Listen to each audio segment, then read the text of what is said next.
Hey everyone. I had a few people have asked me about, everything that's been going on this year. Some of my friends, well, all of my friends know that I lost Taylor March of this year. He lost his battle with his own mental illness, and it's been very rough these last few months. So I have been through therapy because when you're with somebody for 10 years, it's hard to just not have that person with you anymore. Doing things alone have been hard, you know, being, every cooking, I'm so used to him cooking, coming home and he'd have dinner ready, it's the little things that I miss, Sleeping alone has been rough. I'm not for the last 10 years, I've slept in bed with somebody. You know, I don't have that protection anymore. I don't feel protected because when he was around, I always knew that nothing could hurt me and knew that no matter what happened, he'd always be there. And yes, spiritually, I know he is here, but it's not the same. I wish that I had saw the signs a little bit more clearly than I did. It's everybody grieves in their own way. It's what I've learned through this because it wasn't just the loss of Taylor that really put me over the edge, for lack of a better term. Shortly after I lost Taylor, March 10th, in June, the end of June, I lost my little cousin Kelsey as well. So this year has been one of the hardest years I've ever gone through. Not having my life partner and my husband beside me as I go through these, I guess you'd call them trials in life, and these problems in life that I've been having. It's just not what I would have picked for myself. I don't like the fact that he's not here. You know, I still relive that day over and over again. There's not a day that goes by that I don't think of him. You know, mine and his anniversary was just 8 days ago. We got married November 20th, 2015, but we had been together since 2007. And Taylor died 4 days after our 10-year anniversary together. But a lot of people have asked me how I've been able to deal with this and, go through these things and just, how I'm coping with it. And to be honest, I don't know. Every day is a different struggle. Every day is just a new thing, something new. It's different. It wasn't even just a couple days ago I was watching something on the television and I could have swore that I heard him laugh because it was something we had watched together and I just can't remember the name of it, but it's the little things. And it's hard not having that person, that other half of you, to enjoy these things. My niece Grace turns 2.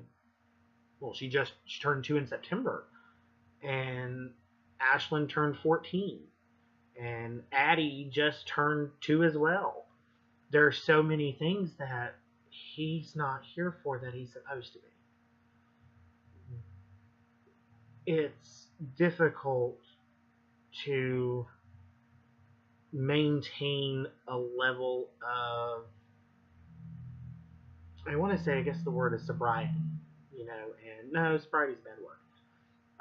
Level of peace, for again, lack of a better term. Every day is a different struggle, but I do have a very good support system here. I have my mom, who has been a rock for me through this whole thing. I have my sisters, Lauren and Keisha. I have these three beautiful nieces of mine that I feel so sorry for, because Grace and Addie won't get to remember him holding them when they were born and playing with them. Only thing we have are these pictures. And it's hard. I feel so sad for them. But it's just one of those things in life that you never can understand. I say that everybody grieves in their own way. When I grieved, I didn't get out of bed for several days at a time. Didn't eat. I wanted to be alone. I wanted to just stay in my room and cry. And I did. I cried, I screamed, I yelled. It helps, but everybody says that it gets easier with time, and time heals everything. But what I have learned through this experience, and what I'm still learning today, is that no matter how long it's been, whether it's been 2 weeks, 2 months, 2 years, 10 years, doesn't matter. It's You never feel whole again. And I've told many people this. Everybody's like, you're going to be fine, just don't close your heart out. It's hard not to close my heart out, because when Taylor died, he took a part of my heart with him. A part of me died with him that day, because I'd spent a good portion of my life with him. We had several ups and downs, and we had amazing times. I got to see places with him I never in my life thought I'd get to see. I have had more experiences with him than I ever would have with anybody else. And to be honest, I wouldn't want to do those with anybody else, because it's these little memories that I have and that I keep in my heart and that I get to live with for the rest of my life. Now, with that said, do I feel I can move on from it? I can, but moving on is not the same as forgetting. I will never forget him. I will always love him with every fiber of my being, because he was and is my soulmate, for lack of a better term. Taylor and I balanced each other out a lot, and it was good. We were good together. So all this video is for is to let everybody know that everybody is going to grieve their own way. I've taken y'all through my grief for the last 6-7 months. It's been a hard road, but I have wonderful friends. Christy, Amanda, y'all have stood by me through everything. You've spent hours on the phone with me, just when I'm crying my eyes out or having a bad day. My sister Shanda out in Vegas, she's been the one late nights that I could always call. My sisters, Lauren and Keisha, they've been there for me through everything from standing beside me at his funeral, and it's just been, the amount of love that has been shown really takes a toll when you lose somebody. But everybody, please know that when you grieve, or when somebody's grieving the loss of somebody, whether it's a friend, family, loved one, spouse, husband, wife, doesn't matter. When they grieve, let them grieve. There's no set way of grieving. There's no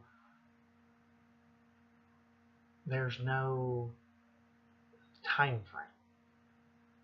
And my friend Amber, whose video I came across one day when I was Googling, how people dealt with this, and I ran across her video about when she lost her husband. And it was inspiring, to have somebody who's been through it before, having somebody that you can ask these questions of, is it normal to feel this way? Is it normal? And the one thing that she made sure to tell me is that every feeling you have when you're grieving is normal. There is no abnormal feelings whatsoever. You can have feelings of happiness by thinking on the memories that you shared, the sadness of the fact that they're no longer here with you, and the fulfillment that you do everything that you and your loved one, you and your friend, whatever, you and whoever you lost, had plans. I plan to still do the things that Taylor and I had planned to do. I still want to go to Paris and see France, which is something that we were planning on saving up for to do. And everyone, just know that no matter who it is, whether it's friend, family, spouse, child, it doesn't matter. Every day, be thankful for waking up and not being alone. Always reach out to your family, your friends, whoever your support system is, and just let them know how much you care for them, how much you love them, and how much their appearance in your life means to you, what it means to you. Because we're not guaranteed tomorrow. Never guaranteed tomorrow. And just be thankful for the time that you have. I've learned that live every day as if you're not going to wake up tomorrow. And Taylor had a wonderful saying that if you're not living life on the edge, you're taking up too much room. Well, that saying is not, in my opinion, the best scenario. Because the way I look at it is, if you're not living every day to the fullest, you're wasting the day. So everyone, good night. I love you all. And this was for everybody out there who's grieving and who has lost someone. And just remember, be thankful for everything that you have. And remember that no matter what happens in life, be thankful for the day that you have and live each day as if it was your last. Good night, everybody.